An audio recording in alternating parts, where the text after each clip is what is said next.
Hello, my name is Alexander Kerry. Welcome to the program. This week, the EU extended a series of sanctions against Moscow until the end of July next year. Since Crimea was seized from Ukraine in 2014, Brussels and Washington have continued to add Russian individuals and business entities to the blacklist. But almost 4 years since the punitive measures were first imposed, Vladimir Putin still insists the sanctions are having little impact on the country. Now, is this true, and can we expect the EU strategy on sanctions to change, given the Kremlin's unwillingness to adhere to the Minsk ceasefire agreement? Joining us to discuss this and a lot more is Ivan Os, an expert at the Foreign Policy Council Ukrainian Prism. Thank you for joining us. Thank you. Oh. So, first question. A recent report showed that Russian companies keep working in Crimea despite the sanction. The Nord Stream project continues, and it's even supported by a few top European officials.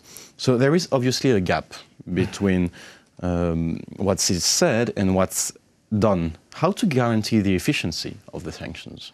Of course, very good question, because from the beginning of this policy, sanction policy, everyone understands that Russia will do their best just to avoid those sanctions. So just thinking how it could be, they could use different types, different policies, just not to be under pressure of the sanctions. That's why really sometimes, at least in the energy sector, because we should understand that the highest price that Russia pay for the last years happened due to decrease of the oil prices.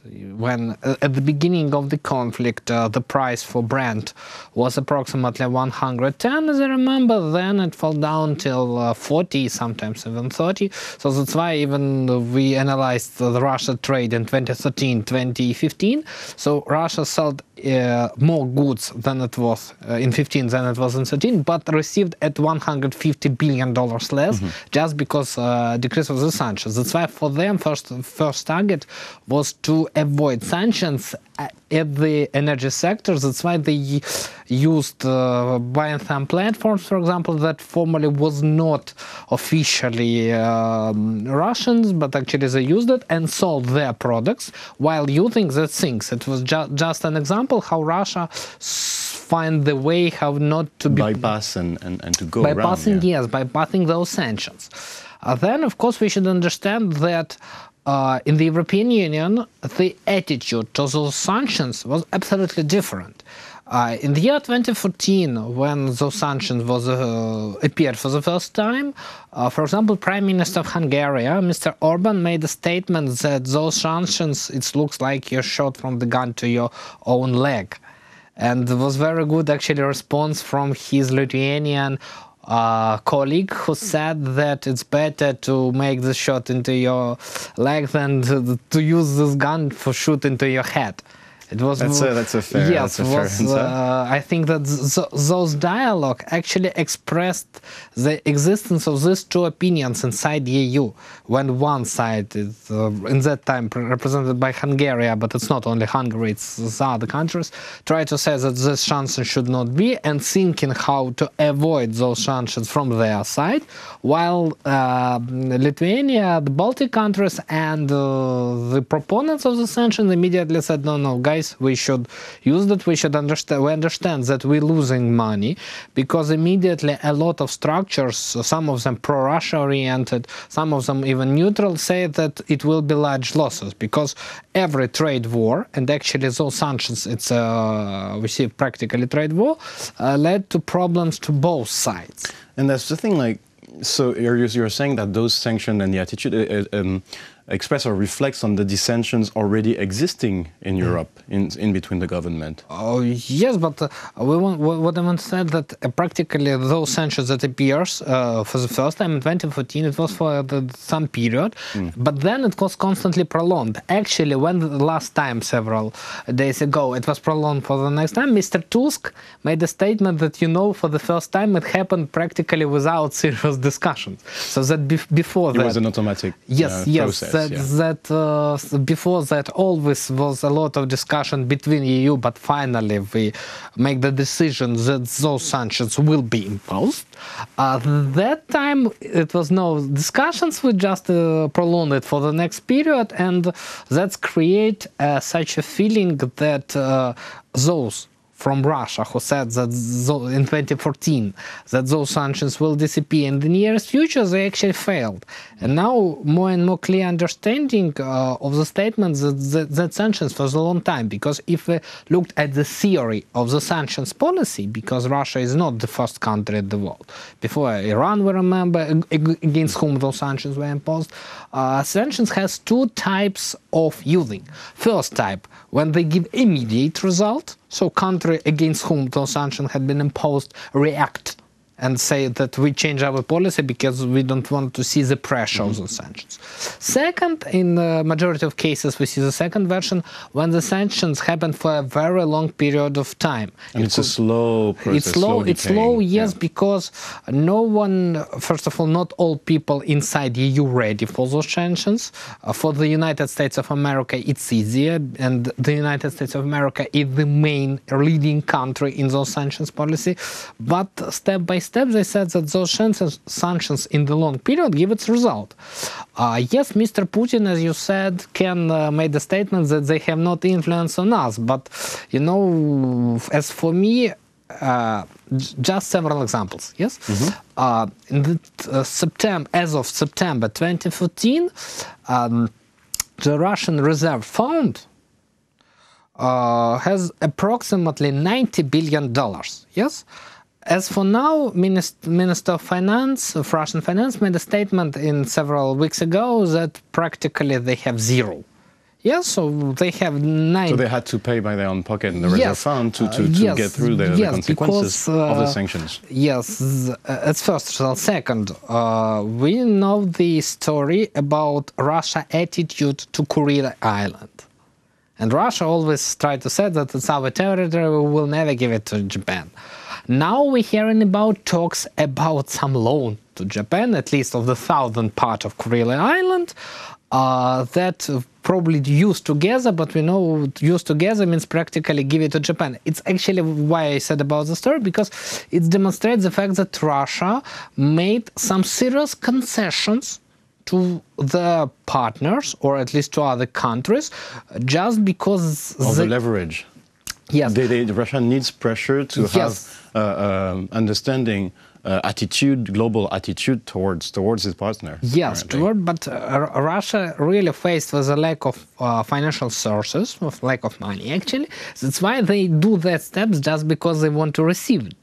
And they can stay whatever they want. It's their right. But actually, the situation that we see in the Russia economy, it demonstrates those problems. Another example is actually the fact that one of the, let's call it so, part of the sanctions, it's a serious ban for foreign companies for cooperation with Russia in the energy sector. And we're going to do this question because we were talking about this gap, obviously.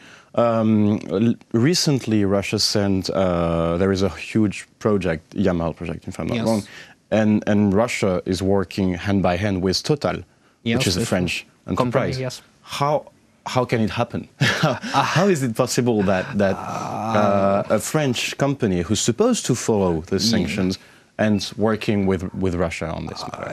Yes, we should understand that, as I said, in Europe there are a lot of opponents of those sanctions, and they try to do their best just to preserve their cooperation with Russia. We remember before Total, for example, Siemens, German companies that sell... Yeah, the whole controversy around the turbines in Crimea. Yes, Crimea. Yes, then they made a statement that we don't know that they will be in Crimea, we have a deal, but guys, you know with whom you have a deal.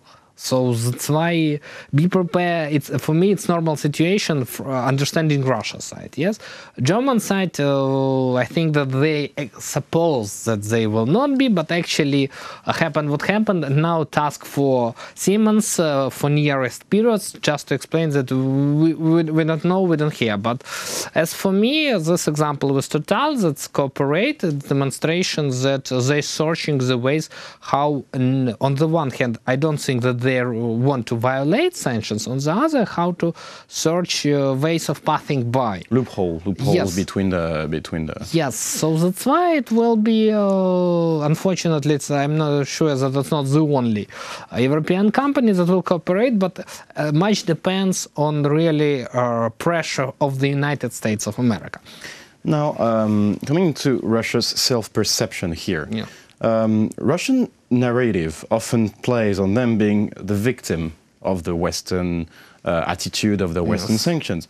So in this matter, sanctions actually, are pressuring Russia and could look counterproductive because Russia can say, well, we are the victim here. What's your take on this paradox? Of course, as we try to analyze Russia as a project or Russian peace as a project, the main ideology is against West project, anti-Western project. So that's why they said that all those sanctions, it happened due to the annexation of the territory of the independent country, as it happened at first with Georgia, now with Ukraine. Then the company in Donbass, where more and more evidence of their actual participation. But because we are Russians, West don't like us, that's why they impose those sanctions. Of course, it works inside Russia, but I think that, as one of the Russian financial experts, Mr. Demura said that, that all the talks in Russia will be popular until they have something in their refrigerator. But when there will be a big hole in the people's refrigerators, they will not believe to their TV. They will try to say that, guys, we have everything till 2014, and sometimes, frankly speaking, I hear talks, at least while being in Europe, when some Russians visit Europe, they always try to say that everything was good till 2014. So they have a perception, they have a clear lucidity about this. Actually, it's not my direct talks. Of course, yes, it's I hear from talks in buses, in European buses, and they said that really was okay till 2014, but after that the situation start to decrease, dramatically decrease. And now, as of because I was in the summer, it was in Europe, but here the stocks, they try to say the situation close to be critical. And that's just talks of people. I'm sure that in a year or two, unfortunately, not less for Ukraine, but Russia is really big economy, and imagine that it disappeared for several years. It was very silly to think so.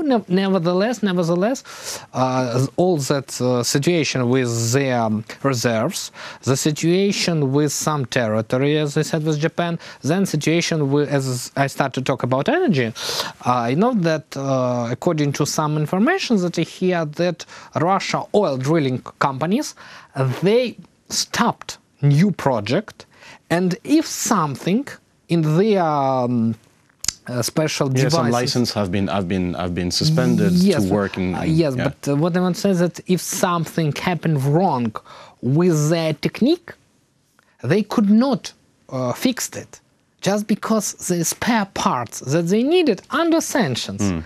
So, and that's of course great problem. It of course not all the details felt in one moment, but in some period, and for people who having strategic mind, they understand that in some period, really after a year or two, they can lost that business. As Mr. Demura said, that the prices for oil could increase in threefold. It could be 150, but we failed to sell it. Just because we have no enough devices for to extract the soil. just because technically we're dependent from, first of all, USA. USA could not sell this project. Yes, some companies can try to do that, but I'm sure that it will be controlled. On the 1st of February, we are waiting for this Ministry of Finance report of the United States of America, where they show all connections, and that will be background starting for more analysis and for pressure for Russia partners. Okay, so well, we're waiting then this report, and we'll see this analysis. Yes. Then thank you for your overview on this large topic. I hope we'll have next time in the studio to talk more about sanctions and the future of these sanctions. Of course. This was Ivanus, an expert at the Foreign Policy Council, Ukrainian Prism. Thank you for watching UATV. Stay tuned for the rest.